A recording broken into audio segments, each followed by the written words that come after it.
Hey guys, welcome back. I decided to make a chalk talk for this morning, or this afternoon, depending on when you have me.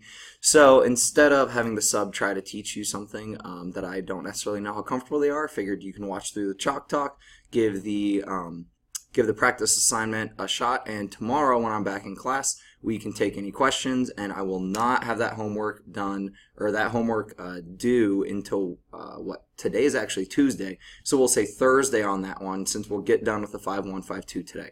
So today I'm trying something different than using my smartboard. I'm using my little Ziggy camera, so you can actually see it in the shot right here, but this is really cool, guys, so if you guys ever have any questions for me, and you send them my direction, I can use this guy to really quickly make you a response. Now, last week we started on the 5152, so make sure that you have these notes out. If you don't have a set of these notes, go ask the substitute for a set of notes. There are extras. And we made it all the way down through here. And we were discussing a little bit of our distributive property, and sorry that the Zoom is going to kind of go back and forth. It's on a continuous Zoom. So we were discussing the distributive property of saying that -1 times -1 is +1, or really any negative times a negative ends up being +1. And we can use this distributive property to see that since I know that -1 and +1 are additive inverses, that any value times 0 is going to end up being 0. So we discussed the product of -11 and -7. We broke these up both into -1 and then +11, or -1 and +7. And we showed why this here needs to become a value of actually +77. So make sure that you have this either highlighted or circled or starred, something that reminds you that here is our rule. Regardless of order, a positive and a negative will always make a negative, or a negative and a positive. Now, if negatives can pair, then they become positive. So remember that multiplication rule. Here, if we want to talk about two lists, either equivalent to 12 or not, or equivalent to -12, over here, to get +12, of course, we could have things like 2 times 6, or -2 times -6, and we might put these in parentheses to make that a little bit cleaner. But if we wanted -12, we'd only have the options of one negative, so like -2 times 6, or 2 times a -6. And of course, we could use 12 itself, so I could either say 12 times -1, or I could say -12 times +1. Any of these would give us -12. Any with two negatives will give us +12. So like -3 times -4, that would be another example of ways that we could get the +12. So flip on over to the back now. So we have the algebraic statement here. Suppose that P and Q are non-zero integers with different signs, and we discussed this really quickly, I believe, but we chose a value for P, and again, guys, you're watching me on demand. If you want to skip ahead, you're able to. So if we choose two values, let's say P is P is 3 and Q is -4. And I'm actually going to goof with my light really quick, see if I can help this focus issue. That might help a little bit. So if I look at P times -Q, well, P would be 3, but times -Q, or the opposite of Q, well, the opposite of a negative number is going to give us a positive number, because the opposite of a negative becomes positive. So that would in turn come out to be positive, because when you take the opposite of one of the values and you know that they have different signs, that then gives me a positive product.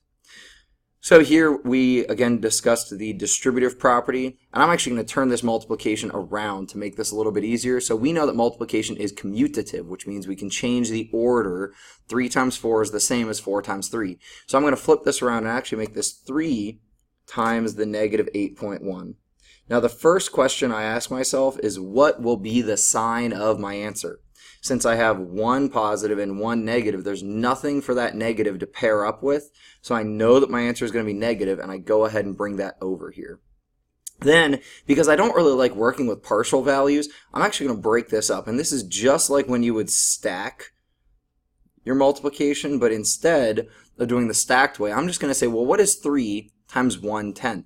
Well, that would give me 3/10. And what is 3 times 8? That would give me 24. And since I already know that the whole thing is going to be negative, I end up with the product of -24.3. So we see here that this is in fact going to be negative because there's only one negative involved in the problem, so it's going to end up being negative. Now we get into powers. Now powers are really fun because it's a quicker way to show multiple multiplications. So I'm going to pause this for some coffee really quick and we will come back and discuss powers. Alright, got some more coffee in me. We have to determine some values here.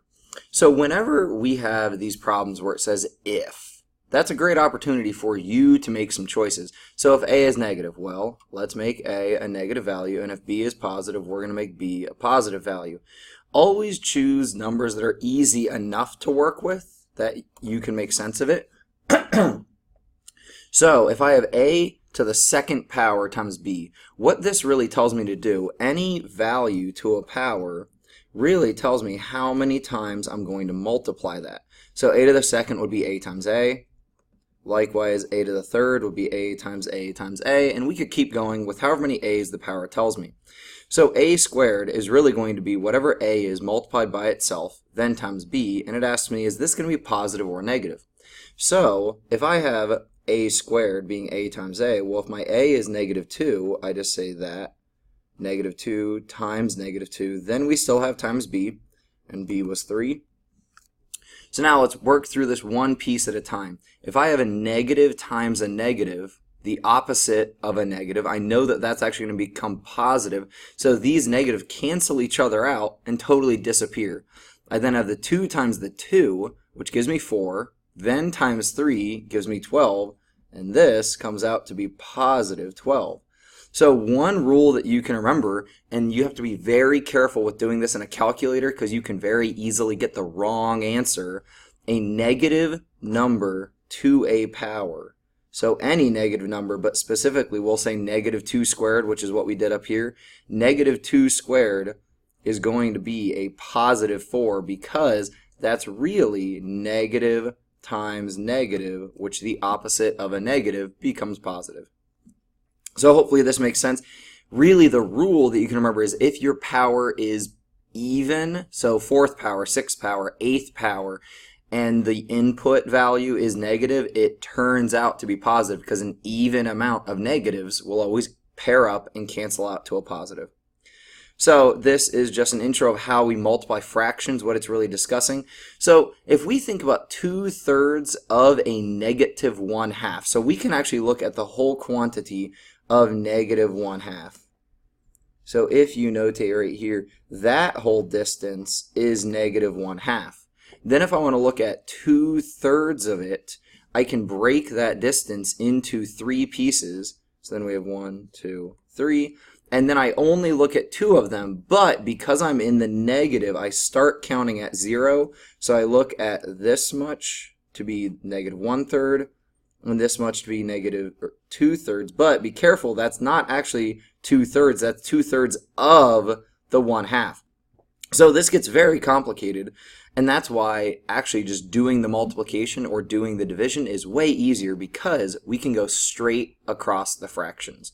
So big thing to notate here also is that of means multiply, so I would off to the side somewhere put that of means multiply.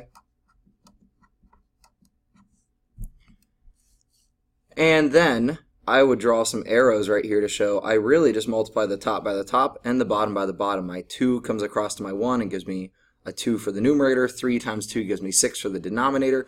And I get negative 2, 6, which remember you always have to reduce. I can see that 2 and 6 are both even and can be divided by 2, so I do that to get my negative 1/3.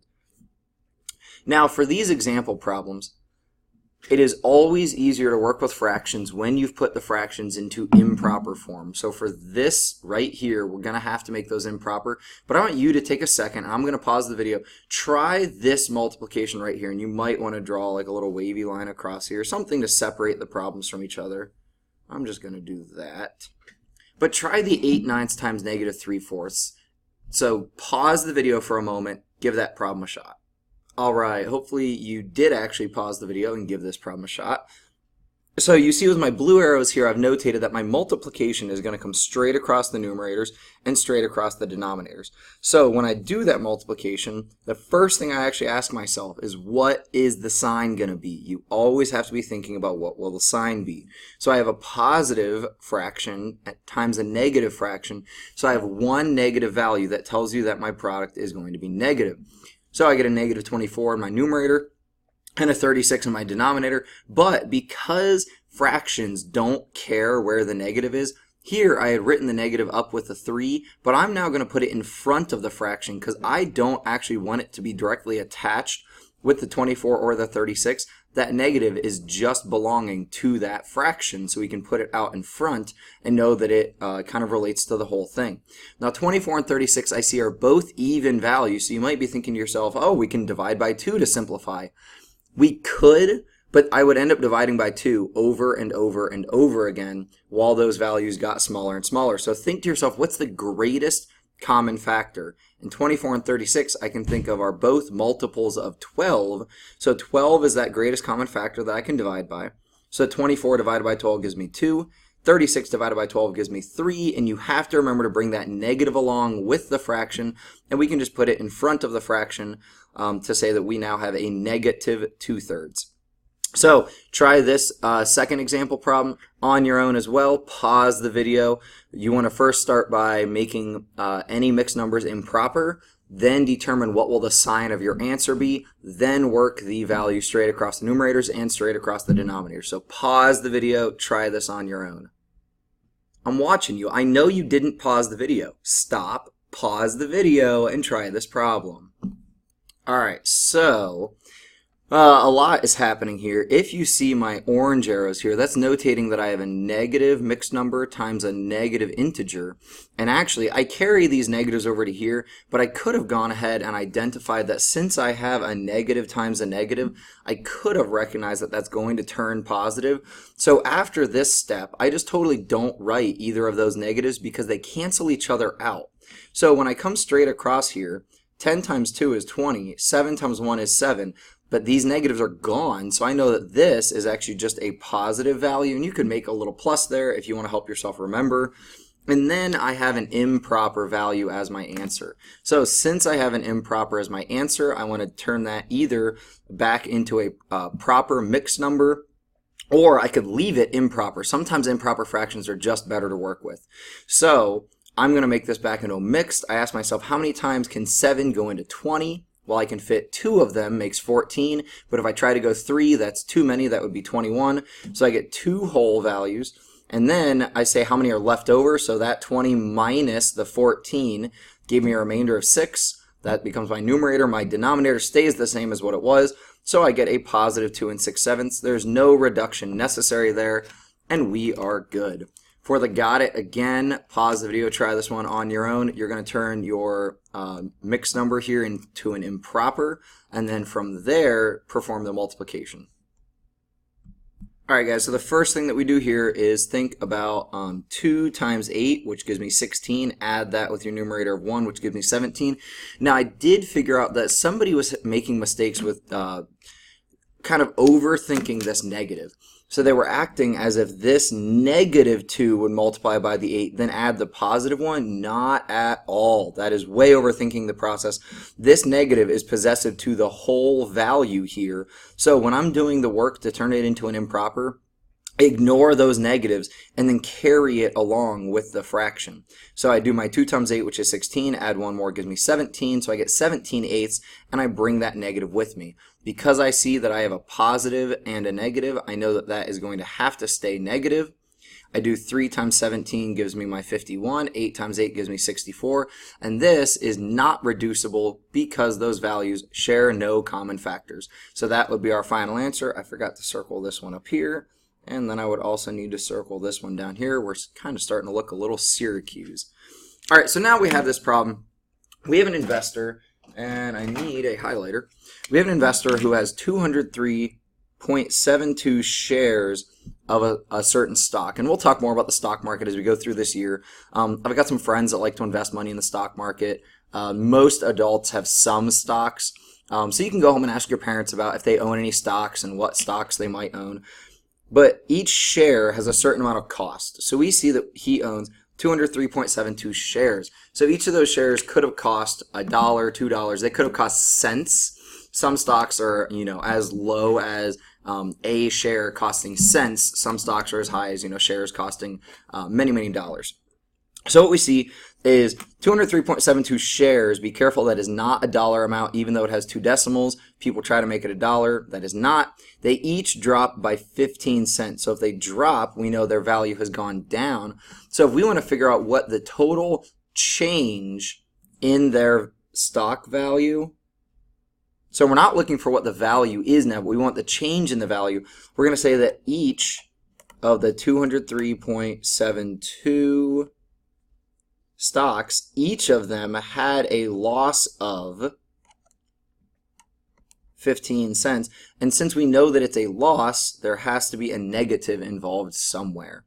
So we are then going to do that multiplication. And since we're working with decimals now, I guess you can grab a calculator to do that multiplication.